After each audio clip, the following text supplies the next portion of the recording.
শেখ হাসিনাও মুখের জন্য বিতাড়িত হয়েছে, এই নাসিরউদ্দিন পাটোয়ারিরাও মুখের জন্য বিতাড়িত হবে। কাউকে গালি দেয়া যদি বাক স্বাধীনতা হয়, তাহলে কারো উপরে ডিম ছোড়া তো হস্ত স্বাধীনতা।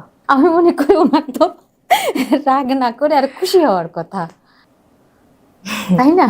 সেক্ষেত্রে এখানে আপনি আমরা কি বলতে পারি? এই স্বাধীনতার জন্যই তো আমরা 24 করেছি।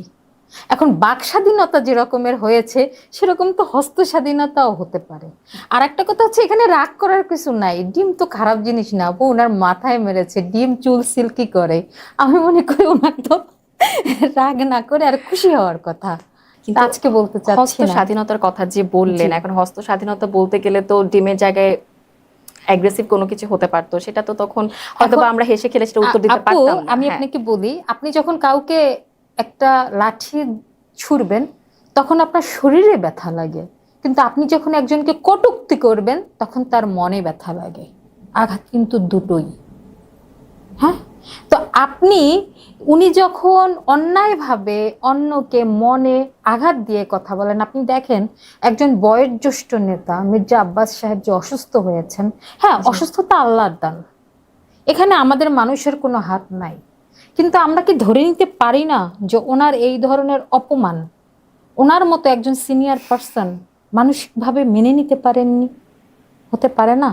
তো উনিও কিন্তু ওনার কথার আঘাতে অসুস্থ হয়েছেন। আর নাসিরউদ্দিন পাটোয়ারি সাহেবের মাথায় ডিমের বদলে যদি পাথর পড়তো, উনিও অসুস্থ হয়ে হসপিটালে ভর্তি থাকতেন।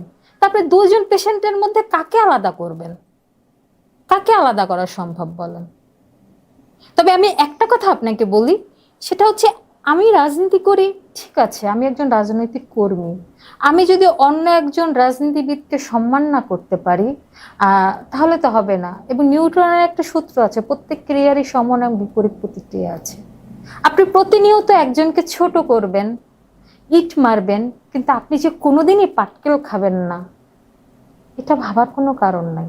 আমরা যারা রাজনীতিবিদ, আমাদের মাথায় রাখা উচিত আমাদের কৃতকর্ম যেন এরকম না হয় যেন ভবিষ্যৎ আমার দিকেও এরকমের আঙুল তোলে, যেটা শেখ হাসিনা মনে রাখতে পারেনি।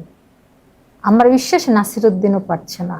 শেখ হাসিনাও মুখের জন্য বিতাড়িত হয়েছে, এই নাসিরউদ্দিন পাটোয়ারিরাও মুখের জন্য বিতাড়িত হবে।